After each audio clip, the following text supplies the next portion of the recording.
Thus the heavens and the earth, and all the host of them, were finished.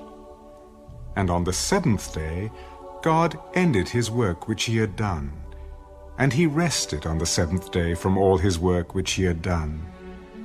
Then God blessed the seventh day, and sanctified it, because in it he rested from all his work which God had created and made. This is the history of the heavens and the earth when they were created, in the day that the Lord God made the earth and the heavens, before any plant of the field was in the earth, and before any herb of the field had grown. For the Lord God had not caused it to rain on the earth, and there was no man to till the ground. But a mist went up from the earth and watered the whole face of the ground.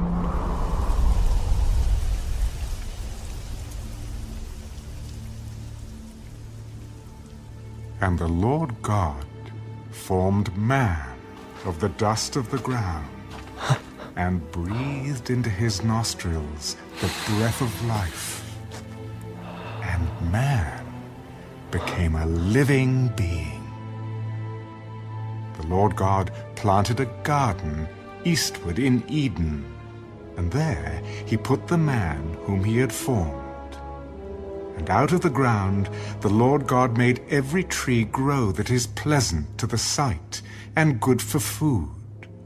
The tree of life was also in the midst of the garden, and the tree of knowledge of good and evil. Now a river went out of Eden to water the garden, and from there it parted and became 4 riverheads. The name of the first is Pishon.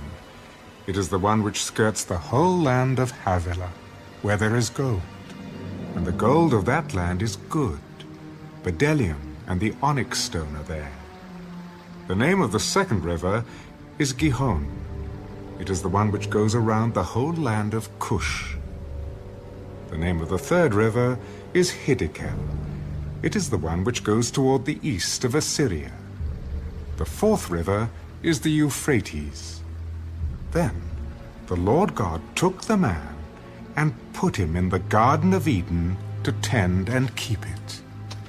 And the Lord God commanded the man, "Of every tree of the garden you may freely eat, but of the tree of the knowledge of good and evil you shall not eat, for in the day that you eat of it, you shall surely die. It is not good that man should be alone. I will make him a helper, comparable to him." Out of the ground the Lord God formed every beast of the field and every bird of the air, and brought them to Adam to see what he would call them. And whatever Adam called each living creature, that was its name. So Adam gave names to all cattle, to the birds of the air, and to every beast of the field. But for Adam there was not found a helper comparable to him. And the Lord God caused a deep sleep to fall on Adam, and he slept. And he took one of his ribs and closed up the flesh in its place.